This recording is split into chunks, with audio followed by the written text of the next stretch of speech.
ساتواں سوال بھائی کا، کیا نبی علیہ الصلوۃ والسلام ہر فرض نماز کے بعد صحابہ کرام سے مل کر ہاتھ اٹھا کر دعا کیا کرتے تھے؟ اگر نہیں تو فرض نماز کے بعد ان کا عمل کیا تھا؟ نبی علیہ الصلوۃ والسلام کے بارے میں یہ آیا ہے کہ نماز کے بعد آپ کیا کرتے تھے. صحابہ کرام اس معاملے میں خاموش نہیں ہیں، انہوں نے بتایا ہے ہمیں کہ نبی علیہ الصلوۃ والسلام نماز کے بعد کیا کرتے تھے، یہ بتایا گیا ہے. بخاری شریف کی حدیث ہے. کس کتاب کا حوالہ دے رہا ہوں؟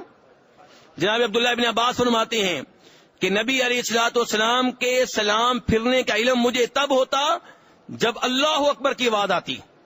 کس کی آواز آتی؟ یعنی کہ سلام آپ پھیرتے تو کئی دفعہ امام صاحب دور ہوں تو بات پیچھے نہیں پہنچتی، تو جب سب مل کے کہتے نماز کے بعد اللہ اکبر، تو عبداللہ ابن عباس کے دن تب مجھے علم ہوتا کہ نماز ختم ہو چکی ہے.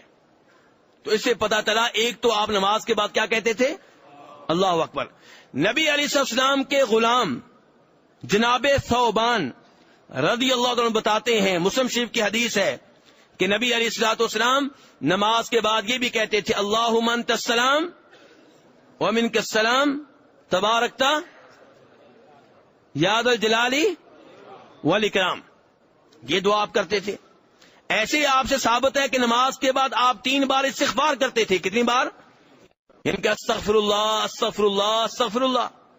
ایسے ہی نسائی شریف کی حدیث ہے کہ نبی علیہ الصلوۃ والسلام نے جناب معاذ ابن جبل سے کہا تھا رضی اللہ تعالیٰ عنہ، معاذ میں تجھ سے محبت کرتا ہوں، میں تم سے کیا کرتا ہوں، اور چونکہ مجھے تم سے محبت ہے اس لیے تمہیں نصیحت کرتا ہوں کہ ہر نماز کے بعد یہ کہا کرو ربی اعنی علی ذکرک و شکرک و حسن عبادتک، کہ اے میرے رب میری مدد کر ذکر کرنے کے سلسلے میں تیرا ذکر کر سکوں، تیرا شکریہ ادا کر سکوں، تیری اچھی طرح عبادت کر سکوں، میری مدد فرما. ایسے ہی ہر نماز کے بعد 33 بار سبحان اللہ کہنا چاہیے، 33 بار الحمدللہ، 34 بار، ایک بار آیت الکرسی، ایک بار سورہ اخلاص، ایک بار سورہ فلق، ایک بار سورہ ناس. یہ سارے اذکار نبی علیہ الصلوۃ والسلام ہر نماز کے بعد کیا کرتے تھے. یہ تو تھا آپ کا طرز عمل، آپ کا طریقہ. ہمارے ہاں عام طور پہ کیا ہو رہا ہے کہ ہر نماز کے بعد امام صاحب ہاتھ اٹھاتے ہیں اور مقتدی بھی ہاتھ اٹھاتے ہیں اور مل کر اجتماعی دعا کرتے ہیں. آپ ماشاءاللہ اتنے دنوں سے مکہ مدینہ میں موجود ہیں، کیا ان کے اماموں نے یہ دعا کروائی ہے؟ جی کیوں نہیں کرواتے؟ کیوں نہیں کرواتے؟ اس لیے کہ یہ چیز کہ اجتماعی طور پہ ہاتھ اٹھا کے مل کر نماز کے بعد دعا کرنا نبی علیہ الصلوۃ والسلام سے ثابت نہیں ہے. حالانکہ آپ ایک دن میں 5 فرض نمازیں پڑھایا کرتے تھے. صرف مدینہ کی زندگی آپ کی لے لیں، کتنی زندگی ہے مدینہ میں؟ کتنے سال رہے ہیں آپ؟ 10 سال. 10 سال ایک سال میں کتنے دن ہوتے ہیں؟ 360 لے لیں آپ. اور نمازیں ایک دن میں کتنی ہوتی ہیں؟ 5 کو 360 سے ضرب دیں ذرا جلدی سے، 1800. اور 1800 کو ضرب دیں 10 سے، 18,000 نمازیں نبی علیہ السلام نے پڑھائی ہیں، صحابہ کرام نے آپ کے پیچھے پڑھی ہیں. لیکن کسی بھی صحیح حدیث سے ثابت نہیں ہے کہ آپ نے کسی ایک نماز کے بعد مل کر اجتماعی دعا کرائی ہو ہاتھ اٹھا کر. اس لیے میرے بھائیوں ان اذکار کا اہتمام کرنا چاہیے جو نبی اسلام کرتے تھے. پوری نماز خود دعا ہے. پوری نماز کیا ہے؟ وہاں ہم توجہ نہیں کرتے. سورہ فاتحہ دعا ہے.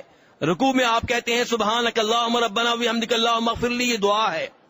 آپ سجدے میں جاتے ہیں کہتے ہیں سبحانک اللہم ربنا وبحمدک اللہم اغفر لی، یہ دعا ہے. بلکہ آپ نے کہا کہ سجدے میں دعائیں کیا کرو.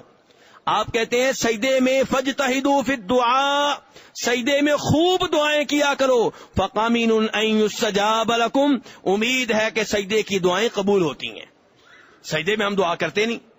ہم کیا کہتے ہیں جی ہمیں کیا نہیں آتی؟ دعائیں نہیں آتی. مولوی صاحب جو نماز کے بعد دعا کراتے ہیں کیا کبھی ان کے الفاظ تبدیل ہوئے ہیں؟ تو وہ الفاظ آپ عربی میں یاد کر کے سجدے میں کر لیا کریں. تو لیکن آپ کو دعائیں آتی ہیں، آپ یہ نہ کہیں آپ کو نہیں آتی. ربنا آتنا فی الدنیا حسنہ کہنا آتا ہے کہ نہیں آتا؟ اس میں دنیا آخرت کی ہر چیز آ جاتی ہے. رزق چاہیے یہ دعا ہے، اولاد چاہیے یہ دعا ہے، جنت چاہیے یہی دعا ہے، جہنم سے بچنا ہے یہی دعا ہے، پلاٹ چاہیے یہی دعا ہے، نیت تبدیل کرتے جائیں بس اپنی. اس میں دنیا آخرت کی ہر چیز موجود ہے. اور بھی دعائیں آپ کو آتی ہیں. والدین کے لیے دعا کرنا چاہتے ہیں رب ارحمہما کما ربیانی صغیرا، کس کو نہیں آتی؟ تو دعائیں میرے بھائی آپ کو آتی ہیں. اولاد چاہیے ربی حبلی من الصالحین، تو میرے بھائی سجدے میں دعائیں کیا کریں، یہ دعا کی قبولیت کا وقت ہے. ایسے ہی آپ نے رہنمائی کی ہے کہ تشہد میں دعائیں کیا کرو. کب دعائیں کیا کرو؟ تشہد میں جو دعا کرنا چاہتے ہو کر لیا کرو. تو میرے بھائی یہ وہ اوقات ہیں جن اوقات میں خصوصی طور پہ دعا کا اہتمام کرنا چاہیے. نماز کے بعد اجتماعی طور پہ ہاتھ اٹھا کر امام اور مقتدیوں کا مل کر دعا کرنا نبی علیہ الصلوۃ والسلام سے ثابت نہیں ہے.